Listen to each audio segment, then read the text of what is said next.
collusion, no obstruction. He's a leaker. Just 1 week after the blockbuster testimony of former FBI Director James Comey, the Attorney General set to go to the Hill on Tuesday. The FBI director gave this information to a third party to leak. So I think that James Comey has serious legal exposure. Do you have illusions of grandeur?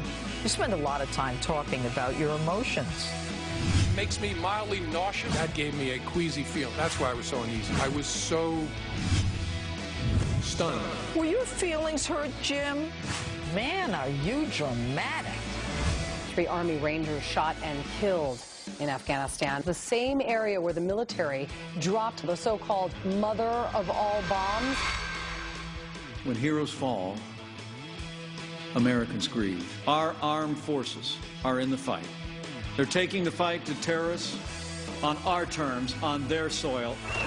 Anti-Sharia law marches being held in some 24 cities nationwide. Are you here to protest against Islam? It's not against Islam. It's against Sharia law. Before this summer, job one, we will repeal and replace Obamacare. Obamacare is dead. The only people who won't admit that are the Democrats, who are in the way of better health care.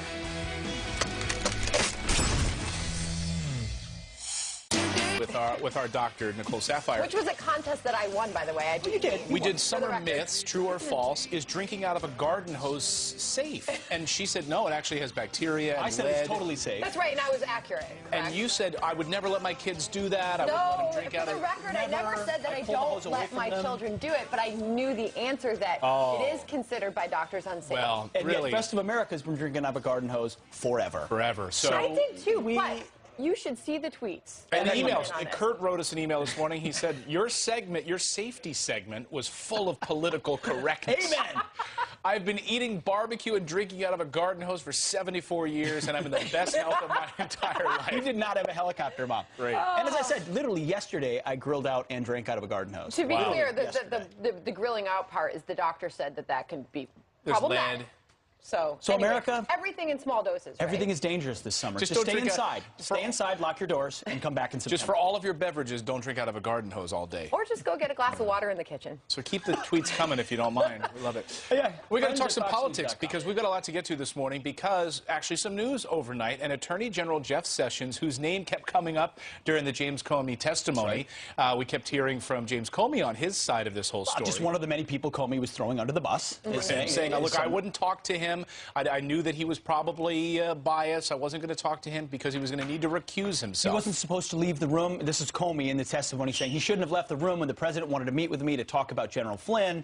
And so it was Sessions. Well, Sessions came out last night with a letter saying, I'm willing to testify in front of that very same committee. And he will be testifying on Tuesday of this upcoming week. He was already busy. He was already going to be heard somewhere else this week, and he's not canceled those plans. He's sending someone else in his place to appear here to defend himself and what came out of that. Here was his response in a letter last night. He issued this: in light of reports regarding Mr. Comey's recent testimony before the Senate Select Committee on Intelligence, it is important that I have an opportunity to address these matters in the appropriate forum. Well, sworn testimony is an appropriate forum. Yeah. So, I mean, going after James Comey, it seems like the Trump administration, that's the strategy. Go after James Comey. And Donald Trump Jr. last night on Justice with Judge Janine talking about James Comey. Take a listen how it's affected the family. When I see what's going on right now, when I see what went on for 10 months with the Russia nonsense and the smear, and then we see what happens on Thursday, it's like, give me a break. I mean, they're literally spent 10 months chasing a rabbit down a hole with essentially the sole purpose to try to take down my father. I think it's clear that, you know, everything that went on in the Comey testimony was basically ridiculous. I think he's proven himself to be a liar in all of this. I think he's proven himself to be a dishonest man of bad character. Amen. They have no option but to fight back. This guy has proven himself and James Comey to be a leaker. We played in previous hours, and we'll do it again, examples of how the same reporter at the New York Times was releasing the same stories that all make Comey look good, and he's proven himself to be a leaker. He could have been a king leaker and the source of that all along to make the president look bad, yet it never leaked that President Trump wasn't under investigation, which was a fact. You know, and we don't talk enough about this. On May 3rd, James Comey testified under oath that he said he never was asked to end an an investigation for political reasons. Yet we saw, when the lights were on just a couple of days ago, him change his tune. If you're in the White House, if you're the president, you believe this Russia stuff is nonsense, because it is, why would you not fight back? You've had someone in the state working against you. You fired him because you had the right to, and now they're going to keep counterpunching, as they should. And Don Jr., as you saw, his family coming out swinging in defense of him. Last night at Judge Jimmy, and I wonder what the family makes of this, because this is a Shakespeare in the Park. Many of you heard of this. It's taxpayer funded, we should point out. But they are depicting the assassination of President Trump. They don't say this is the president, but he looks like him, he acts like him, he dresses like him, and he's in a suit. It's got corporate sponsors as well. Right now, many of them are saying that they're standing by this because it is art, but the official opening is on Monday night. We'll see where some of these sponsors go. Right, so we've been watching the sponsors this morning, because a lot of times, you know, you throw money at something, you're supporting the public theater in Central Park, and probably Bank of America, Delta Airlines, New York Times, American Express. They're not vetting the content of each play. They're just supporting art. Families come out and watch this in Central Park. Well, this morning, Delta has actually been pretty proactive about this. They've been on Twitter early this morning saying, while Delta is a longtime sponsor of the highly respected public theater, we do not condone this interpretation of Julius Caesar at this summer's Free Shakespeare in the Park. And here's part of the reason why they shouldn't condone it. I don't know if we can put the photo back up. So they don't say that it's President Trump. It's a play about Julius Caesar. But it's clear, from the hair to the tie to the jacket, they are trying to depict him. And a detail was just brought to my attention. The people assassinating him in this photo, women, all minorities, which feeds into the narrative that he's anti-women and anti-minority. And it's this idea that, well, now they're getting their revenge on President Trump. Think about what they've had to deal with, from Kathy Griffin to blowing up the White House from Madonna, now a publicly funded play in Central Park, their own backyard, depicting, you know, they don't say it's Trump, but depicting his assassination. Well, I mean, where does it stop? Yeah. So many people have been writing in on this, even to us, about this, and putting Delta or an American Express on the Twitter handle. I just looked at Delta's account, and they're responding to everyone who has strong feelings on this. We do not condone this interpretation of Julius Caesar at the Summers, basically in line with what you just read that they issued early this morning. But they are taking the time to respond to everyone who is concerned about what they're seeing here. Listen, I love Delta. I fly them almost every single week. It's a great corporation. But if you're funding this and your name's attached to it, you might want to think about it. Maybe switch it up a little bit. We had some viewers write in this morning. Beverly writes this should be as bad as burning our flag. And Gayleen says, I don't know whether to be sick or sad. To depict the assassination of our president is just plain wrong. That's what Dan Bongino, former Secret Service agent on our show earlier, said this morning. He said, you know, it creates, you get like copycat people. It creates a sense, you know, that maybe I can go out and do something like this. It's a bad idea regardless of what party, whoever By the way, support. he said that as a former Secret Service agent. His concern on that. Well, and yesterday in the program, on another story, we covered the fact that Democrats seem to, you know, they've found a potty mouth, whether it's Tom Perez, the chairman, or recently Senate Democrat from New York, Kirsten Gillibrand. She was in a speech caught dropping the F-bomb multiple times. Well, oftentimes if a Republican were to do that, the mainstream, the left-wing media would come down on them and say, how dare they? There could be kids listening or watching. Well, instead, the left-stream media had a different reaction to the senator. Take a listen. Yeah, here's her yesterday. Take a listen. Has he kept any of these promises? No. No. Instead, sorry, I understand this is a younger audience. It's okay. Fundamentally, if we are not helping people, we should go home. All right, so here's how the Washington Post responded to this. Quote, she talked about having anxiety dreams shortly after the inauguration and stressing over not responding to a friend's daughter who tried to sell her Girl Scout cookies. Oh, my God, I've got to order those cookies. So this is an article by the Washington Post basically saying, don't worry about this. Senator Gillibrand is a swearer, a frequent swearer. So they went through the article, all the times her friends and others say she swears. She swears a lot. She's from New York. Because the criticism of this is it looks totally contrived. It was like a line she was giving on the campaign trail that looked tough. So that moment yesterday was just one of those times, right? Yeah. Sometimes you just want your Girl Scout cookies. Maybe she does have a swearing problem, and I think every time we do have to order stuff like for school, you're like, oh, I gotta order those effing cookies, right? But the bigger question is this effective? You know, Tom Perez, which heads up the party, he has used this tactic many times, and people have taken notice. But to see Kirsten Gillibrand, but look at the depths to which the Washington Post will say, no. She swears a lot. It's just common parlance. I mean, it's defensive mechanisms. This is why Steve Bannon calls them the opposition party. Thank you, Washington Post. They will do whatever they can. Yeah, they're really nailing it. Really excellent journalism. They dug into her swearing past. All right, well, turning to your headlines this morning, starting with this Fox News alert. 3 Army Rangers shot and killed in Afghanistan. 1 other Ranger was wounded, the gunman, an Afghan soldier. Sean Parnell, a retired U.S. Army Ranger, was attacked in the same area almost 11 years ago to the day. Earlier on Fox and Friends, he described working side by side with the Afghan Army as complicated. There's not a whole heck of a lot with regards to vetting that you can do. You just have to keep an extra eye on them at the ground level. And really, working with the Afghans, 99% of the time, they're great, but it's just part of the war. The attack happened in the same area where the U.S. dropped the mother of all bombs back in April, wiping out an ISIS cave complex. Well, 3 men are in custody in Germany this morning after people reportedly overheard them talking about a bomb. What's worse is this all happening while on a flight from Slovenia to London. Fellow passengers notified the crew, forcing the plane to make an emergency landing in Cologne, Germany. Police seizing a backpack belonging to one of the men, detonating the bag outside the aircraft. No word on what was inside. Well, German Chancellor Angela Merkel slamming President Trump and his border wall while speaking yesterday in Mexico.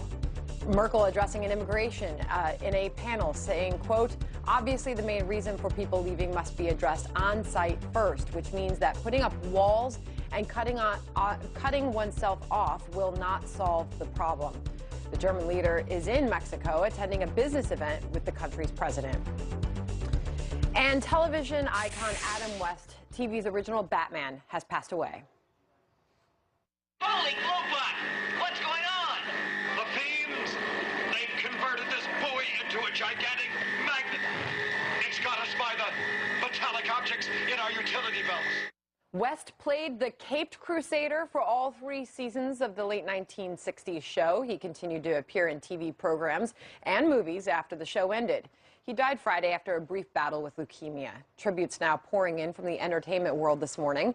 Julie Newmar, who played Catwoman alongside Adam West Batman, says, I will miss him in the physical world and savor him always in the world of imagination and creativity.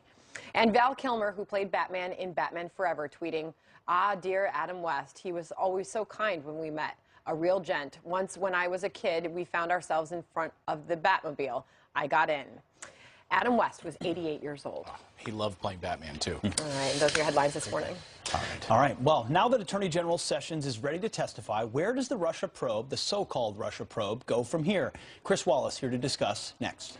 Plus, are you feeling selfish today? Don't worry, just blame the hot weather. We've got science to back it up. I agree. I felt a little selfish yesterday. Really? Yeah, I'm going to have to question that. And my wife called me out on it. She said, you know, it's not all about you. That's just everyday, Clayton. Right, that's just blame the weather. Last night, Attorney General Sessions responding to Comey's hearing and exchange with Senator Manchin regarding Russia-related matters. In light of reports regarding Mr. Comey's recent testimony before the Senate Select Committee on Intelligence, it is important that I have an opportunity to address these matters in the appropriate forum. Well, Sessions will now testify on Tuesday. So where does the Russian probe go from here? Here to weigh in this morning is anchor of Fox News Sunday, Chris Wallace. Chris, good to see you this morning. Hey, Chris. Good to be with you guys. So you had a lot of people on the left, you know, even like people like Chris Matthews saying he thought that the collusion side of the story looked like it imploded this week. What's your sense of it? Where does that part of the story go from here? Well, we don't know. Obviously, there's still more to see. There is no hard evidence of any collusion so far, and the FBI has been looking at this for about 11 months, so it does raise some questions if there's any there.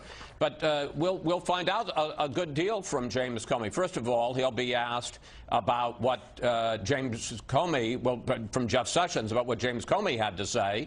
Remember, Comey told the story about how the president kicked everybody, including Sessions, out of the Oval Office to have that meeting with Comey, where he allegedly told him to go easy on Michael Flynn. We also have the Comey testimony that after that he said to Sessions, please don't ever leave me alone with the president. It'll be interesting to hear what Sessions has to say about that. There's also the question of Sessions' recusal. Remember, he said, I'm not going to have anything to do with the Russia investigation, and yet he clearly was involved in firing the man, James Comey, who was the head of the Russia investigation. So we'll hear about that. And then there's also this kind of odd question about whether or not there was another still unreported meeting between Sessions and the Russian ambassador, Sergei Kislyak.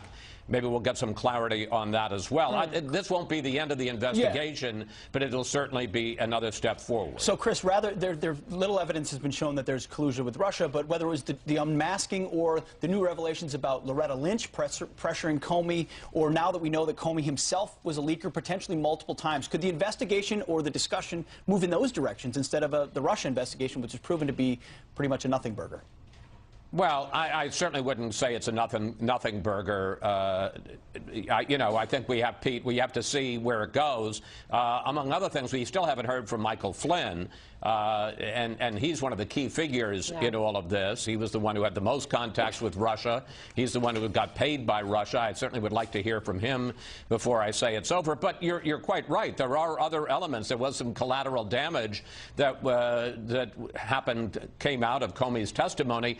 His comments about Loretta Lynch, saying seemingly in concert with the Clinton campaign, let's not call this an investigation, and also the question of leaks. At least one of them, Comey says he was involved in. So I agree. That's part of the investigation. We ought to see all of where it goes. All right, Chris, what do you have coming up on Fox News Sunday?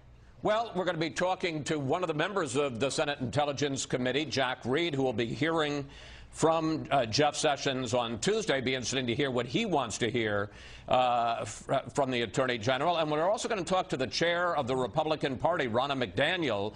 They got very aggressive, very involved in defending the president against Comey this week, set up a war room. Set up a big league truth hashtag, so it'll be interesting to talk to her about the continuing battle in this investigation. Yeah, look forward to that. Chris Wallace, Fox News Sunday. Check your local listings. Chris, great to see you. Thanks, Chris. Bye, guys. Coming up here on the show, it's the new Kofifi. Deputy Press Secretary Sarah Huckabee Sanders setting the internet on fire with this bizarre tweet. It's a lot of stoplights. I love the anchor and the stoplights. I love this story. And do you love hosting backyard parties but don't have the space for it? We've got you covered with 4 ways to punch up your patio on a budget. Don't drink from the garden hose. Hide it from Sandra's kids. Yeah, thanks for waking up with us on this Sunday morning. Some quick headlines for you. The Puerto Rican Day Parade starting in about 3 hours in New York City, and there are still plans to honor the leader of a terror group. Oscar Rivera Lopez's terror group claimed responsibility for more than 100 bombings across the U.S. And in Puerto Rico today, voters heading to the polls deciding whether they want their struggling U.S. territory to become the 51st U.S. state. And Vladimir Putin sending protesters far, far away. Anti-Putin activists are being ordered to steer clear of Moscow's Red Square. Even one group relegated to a forest. And let's go out to Pete and Clayton. They're on the plaza. Thanks, doing a little Sandra. cooking out. Hey, stay safe out there, And guys. we woke Rick up also. That's right. He was napping over there on the planter. Summer officially kicks off next week, and summer means it's time to spend your weekends outdoors. Love it. But if your backyard isn't quite ready for entertaining, we've got you covered. Yeah, here were some ways to punch up your patio on a budget is home improvement expert and host of today's Homeowner, Danny Lipford. Welcome back, Danny. Man, I'm glad to be back with you guys. We love when you're here. This is about as big as my apartment, and I don't have a backyard, so tell us what you do. There's so many budget-friendly ways of creating a nice outdoor entertainment area. Gravel is about as cheap as it gets for a 12 by 12 patio. Materials around $560. So all you do, first of all, you dig all of the grass out from under the area that you want it. Then you put down this landscape fabric. Okay. So this will block out all the weeds. It'll allow it to drain, but you don't have to worry about weeds later on. This has come a long way from that plastic that it used to be. I'm from Arizona, which is the land of rock yards. Right. So. Yeah, this will last a long time for you here. And once you get it in there, then you grab the hand tamp. Great exercise exercise here for those biceps, and then you just go ahead and pack it all in just like that. You're ready to go. Having a little bit of retainage like this helps. Treated wood works great. Also works really good for a driveway. All right, what about over here? Okay, this is really different. We haven't done this very much, but it has worked so well the number of times we've done this on my television show, and this is basically called paver base. You put this down before you put pavers on, but when you put it down and you tamp it and then it gets wet, it gets really solid, and this is a very inexpensive way to go. This is about $450 for a 12 by 12 area, and this is very much like one of the biggest trends we've seen in home improvement is stage remodeling, where you're doing a stage, later on you can do some more, and that goes right in to our pavers.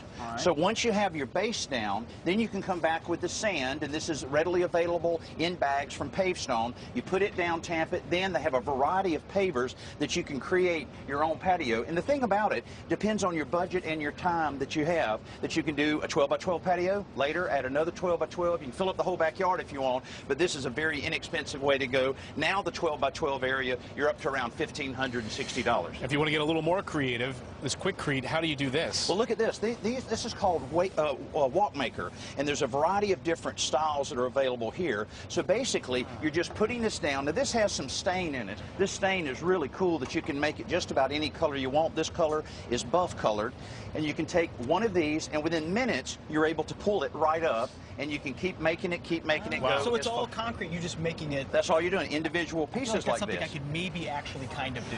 Right. These things look easier than they are, they really do. And this is one that we've just poured just a few minutes ago, and this is called a running bond pattern that simulates brick. Now there again, I could have stained this red color, and it would be very hard for you to tell that it was not brick. But then once you do this, then you take your trowel and you bump it a little bit like this to loosen it up. Then you're able just to lift it out. Wow, and I saw you just putting that in there a few minutes ago.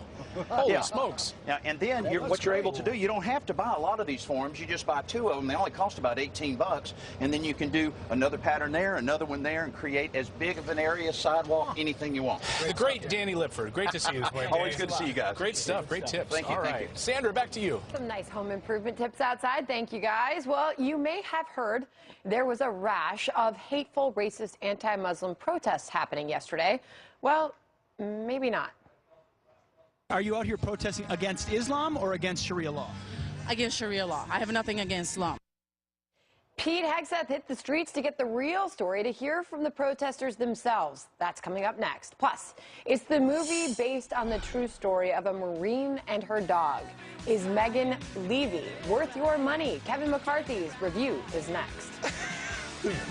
The clashes erupting into brawls here at home over Islam. Protesters and counter-protesters squaring off across the country tonight, either against the threat of Islamic law or in defense of Muslim Americans. Activists say anti-Sharia groups promote a distorted view of Islam.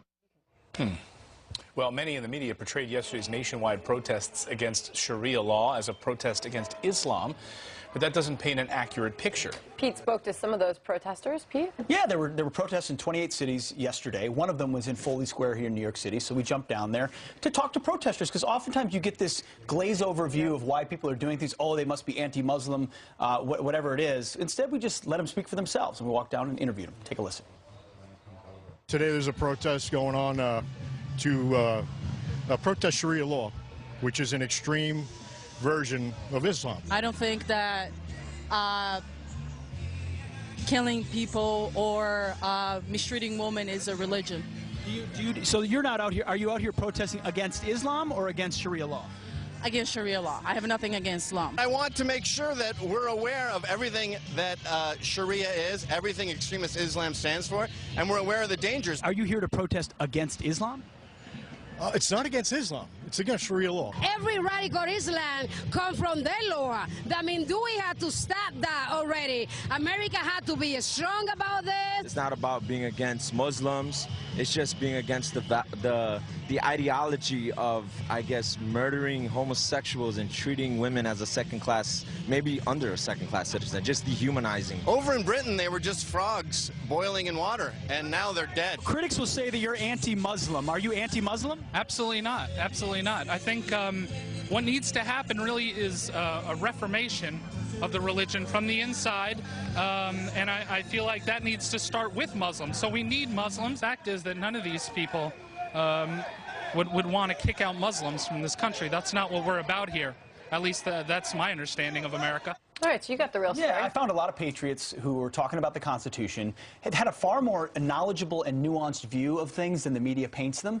And you heard that right there. There's a big difference between indicting Muslims and talking about the dangers of Sharia law, especially seeing what's happened in Western Europe and some of the problems they've had. If we're not vigilant about it, we could have similar problems. Or even in England, for crying out loud, women walking down the street being yelled at for wearing a dress. In certain places, yeah.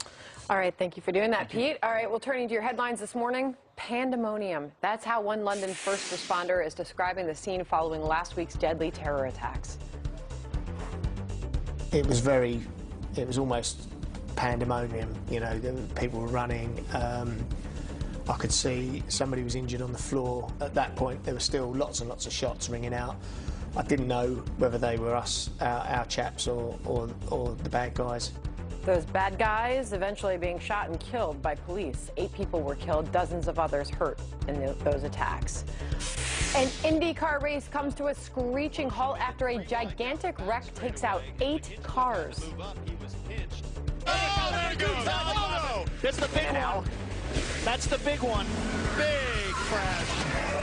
Oh, boy. One car, as you can see, crashing into another at the Texas Motor Speedway, setting off a chain reaction.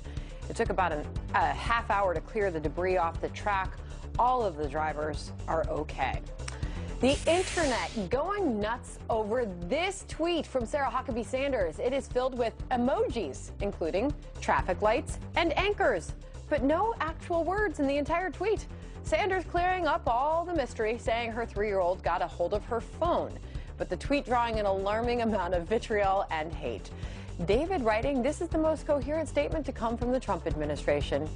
Shoo Me tweets somewhere in there, she said Trump is a liar. And Misan says, is everyone who works for Donald Trump suffering from dementia? That's not really fair. Stuff. Really. Let me just tell you, by the way, there was one other, I guess I skipped. Not feeling so generous lately. Oh, this is the new research that we're reporting to you. I skipped over it.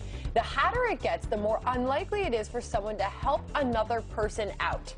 All right, Clayton, listen, because you're apparently suffering from this. Yes. Scientists say these selfish acts are due to people wanting to preserve their own energy when temperatures rise. Basic nature, I guess.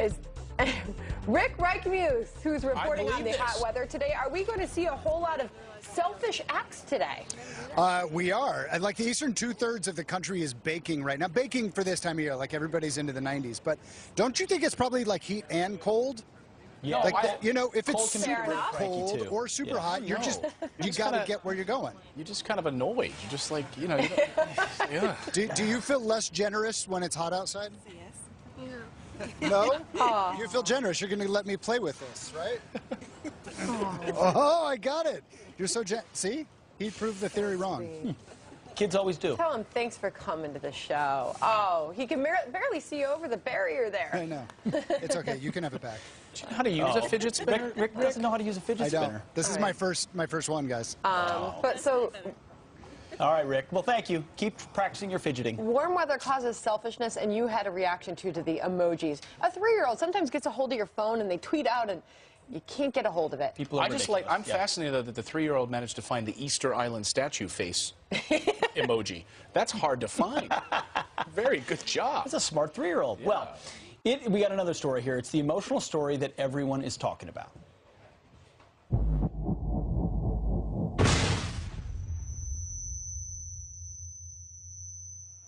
Where's my dog? I need to see him. That dog saved my life. Megan Levy highlights the true story of a Marine War hero fighting for custody of the best friend who served beside her.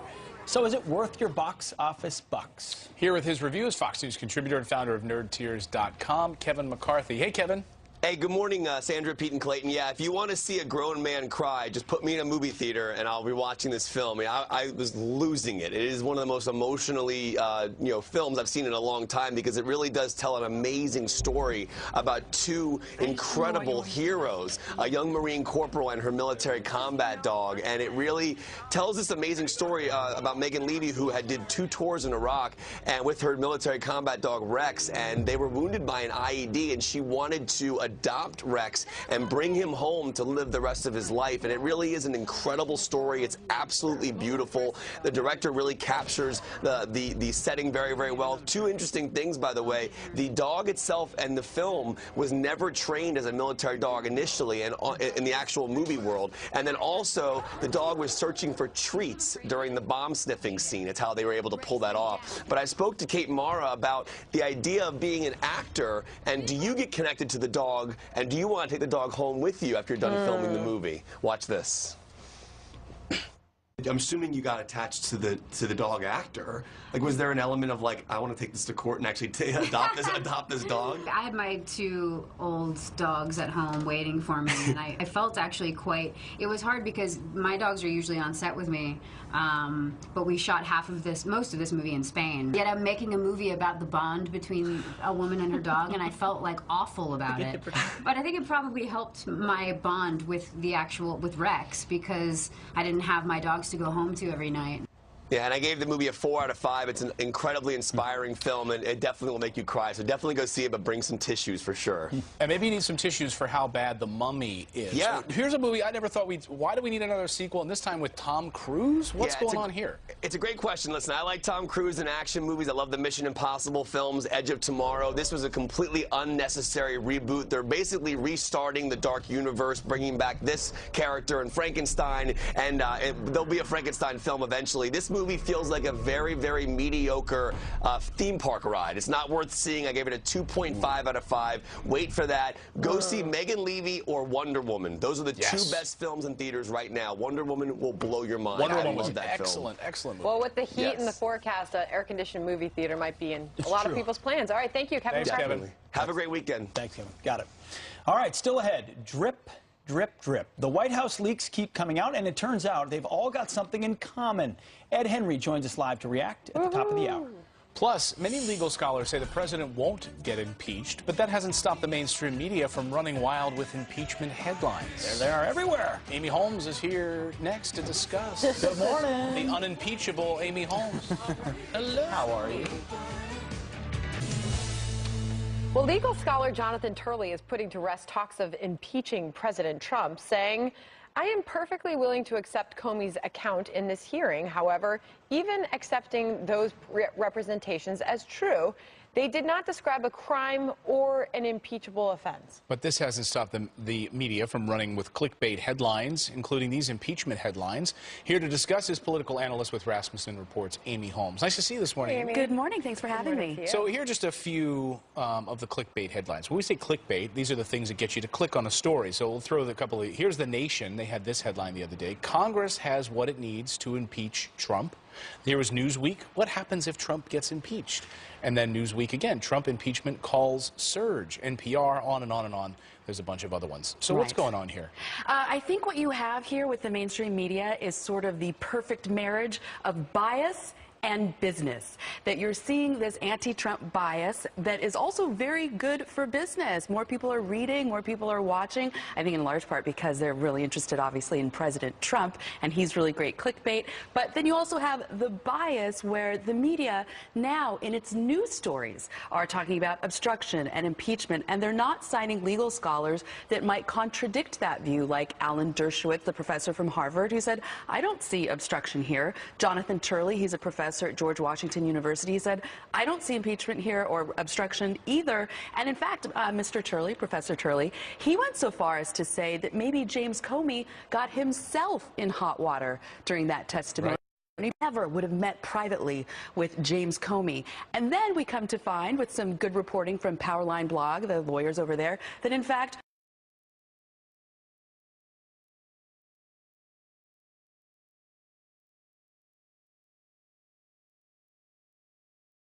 George Bush did meet privately with James Comey. We also saw on a competing network that the day before Mr. Comey's testimony that he was going to rebut President Trump's assertion that Mr. Comey had said, you're not under investigation. Well, that turned out to be wrong, too. So, but you notice that all of this only pushes in one direction, and that's against President Trump. Oh, we didn't even see any mention of Loretta Lynch in some of the mainstream media coverage. That was a big bombshell that came out of this testimony this week as well. well. Absolutely. All right, Amy Holmes, good stuff. Thanks for being here. Thanks for having me. Good seeing you. All right, still ahead. The summer heat is coming, and so are the dangers of hot cars.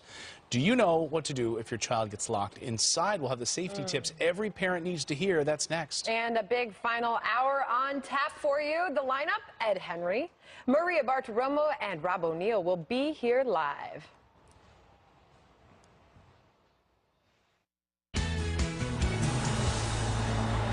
And welcome back. Well, the summer temperatures are on the rise, and with them come the dangers of hot cars. Every year, about 37 children die after being left in hot cars. That's one child every 9 days. And now lawmakers just reintroduced a bipartisan bill that would require cars be equipped with a child safety alert system. Here with how we can prevent these tragedies is Sue. How do I say your last name, Sue? Oriema. Oriema. Nice to see you this morning. She is the Vice President of KidsAndCars.org. Nice to see you, Sue. Welcome back to the show. Thank you. All right, so there's some tips and ideas and reminders that we can create so we don't have this happen to us. Right. Well, in over half of the cases, children are left behind unknowingly. It's hard to believe, but it's that autopilot part of our brain that kicks in and allows a parent to think they may have dropped off at daycare already and continue on to work. So we want to talk about tips to prevent that. So some of the tips, and if you don't have, obviously, one of these cars that has some of the safety alerts, I mean, that, you know, now a lot of the new cars are equipped with, they'll kick air conditioning on if they sense weight in the back seat, right? Right. But if you don't have that, you've got to do some things to help yourself. If you don't have that, we want parents and caregivers to take a couple of simple steps to make sure it doesn't happen. So you're going to work, you have your handbag or your briefcase, so you want to put that in the back seat so that every time you arrive at your destination, even if you don't drive to daycare every day, you're putting that handbag back there so you'll look before you lock the car. Another idea is a stuffed animal? Yeah, keeping a stuffed animal in the car seat. It sounds kind of simple and silly, but if you keep this animal in the car seat, when you put the baby into the car seat, you take the stuffed animal out and you put the animal in the front seat, and that way when you arrive at your destination, you have a visual reminder that the baby's in the back seat still. Great. What else can we do? These are some great Want to tips. make sure that you have a call-in system with your daycare provider so that if your child doesn't arrive at the expected time, they call you to make sure that something hasn't happened, like the child's been left behind. And then, of course, a last resort. We have a Safe Light. It was kind enough to provide us with this car.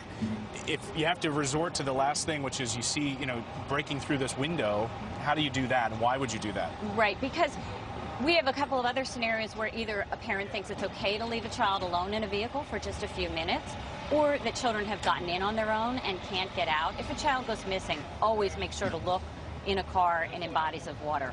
But say you're a passerby, you're in a parking lot, and you see a child or even a pet, and they look like they're in distress in the back, they're unattended.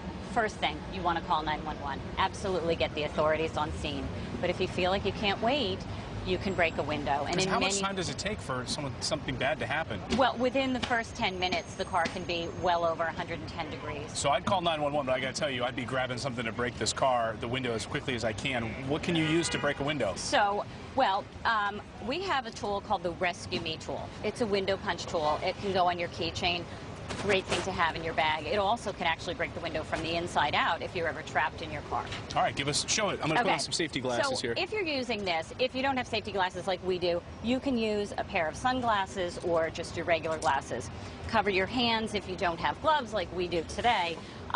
You could grab a t-shirt or a scarf or any other article of clothing so that your hands are covered. Good. All right. You always want to go to the window that is farthest away from the baby. Okay. And you're going to use this punch tool and go towards the corner of the window, which is the weakest part of the window. And you just press on that. Wow. And there you go. Remove the rest of the glass and get that baby out of the car. Well, good thing we've got Safe Light here. They can come keep replacing this glass all morning for us. Thanks so much, Sue. I appreciate it. Thanks for having me. Great tips. All right. Coming up here on the show, President Trump is up and tweeting. That's a lot of T's about James Comey this morning. Ed Henry joins us live to react to that next. And a high schooler just wanted to make his yearbook great again, but the school had other ideas, editing out the Trump logo on his T-shirt.